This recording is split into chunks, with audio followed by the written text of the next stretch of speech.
Yeah, that's better. Yeah. Thank you. Okay, so we're gonna get back into this. All right, so Daniel Kahneman, essentially, he's like the godfather of behavioral economics. And he did a ton of research and figured out that 95% of the time what's actually guiding our behaviors is intuition. And he also says that intuition is nothing more than recognition. So basically, we rely on a series of mental shortcuts, which you can call heuristics as well. And these are just cognitive tools that help us make judgments about the world around us, and they help us determine how we act. So we aren't, measuring up cost efficiency to make decisions. It's just very automatic and intuitive behaviors based on associations that we've made beforehand. All right, so why does this matter for gameplay? There's been a ton of research that's been done on this topic, and they've found that gameplay is a very important factor in determining and in shaping our social behavior later in life. And a very good example of this was the game factory experiment that was created, that was done in a school in Australia in 2004. And essentially what they did is that they ran a test of cooperative games in a school called Glendale. So they divided 3 groups of children, ages 9 to 12. And the 2 groups that you see here, class 1 and class 2, were the experimental groups, and then the third one was the control group. So they ran a series, a cooperative game program, where they would have these children engage in different forms of basically just testing reciprocal and cooperative games, where they would have to either cooperate or risk losing the game. And then the third one just had extra physical education classes. And so what they gave to the parents and the teachers was a chart where they could record the behaviors that they saw before and after the experiment. And so this chart shows you the difference between period 1, which was before the cooperative game experiment, and then previously.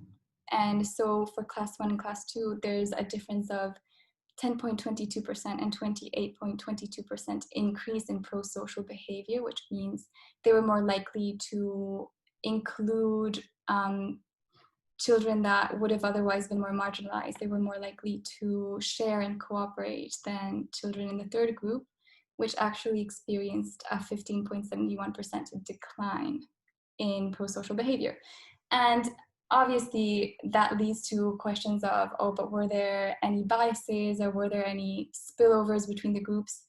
And because it was in the same school, you could assume that yes. So this is most definitely a flawed experiment, but it's still one that suggests that there is a very clear causal relation between the games that we play and the kinds of behaviors that will be encouraged as a result of them. So this just points to the need that, we should really be researching and be looking into this a little bit more. And because the content of games really does matter in determining how we relate to one another and how we relate to the world around us. So there are different kinds of heuristics, which are these kinds of very intuitive reactions. And I just wanted to briefly explain to you how this works in gameplay.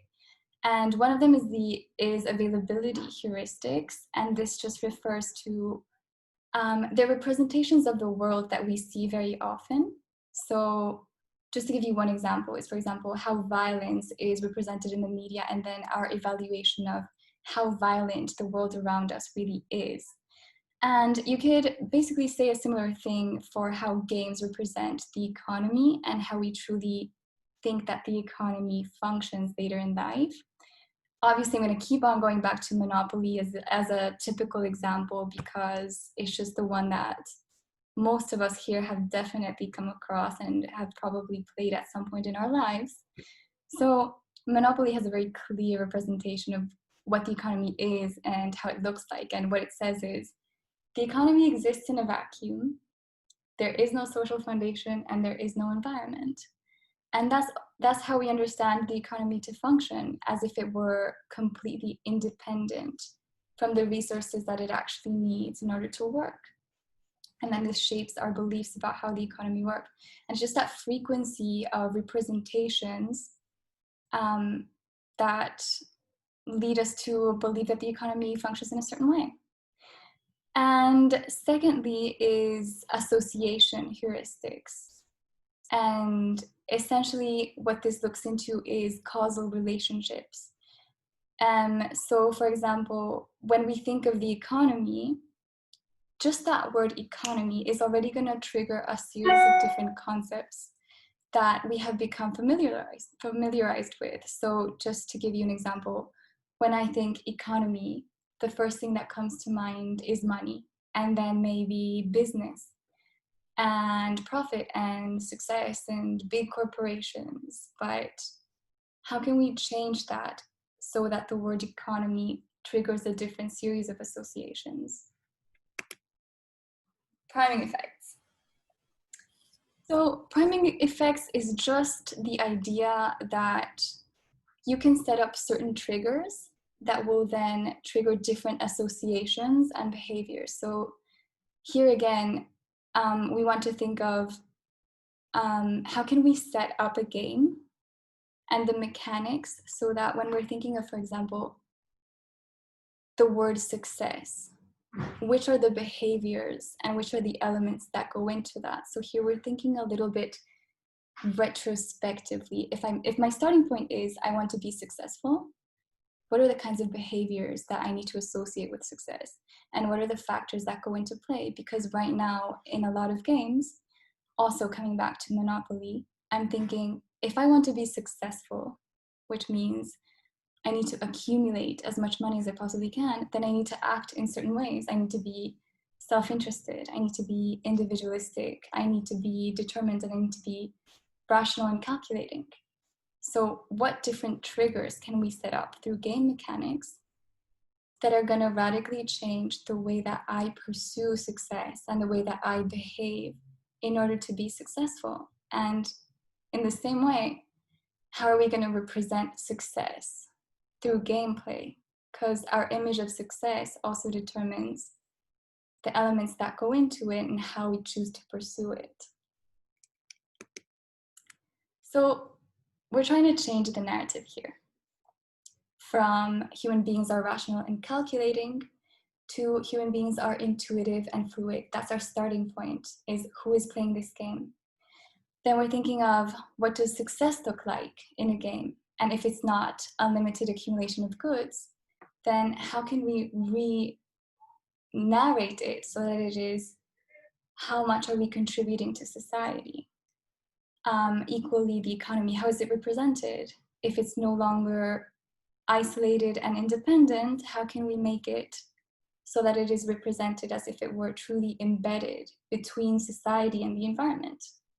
We're also thinking of business.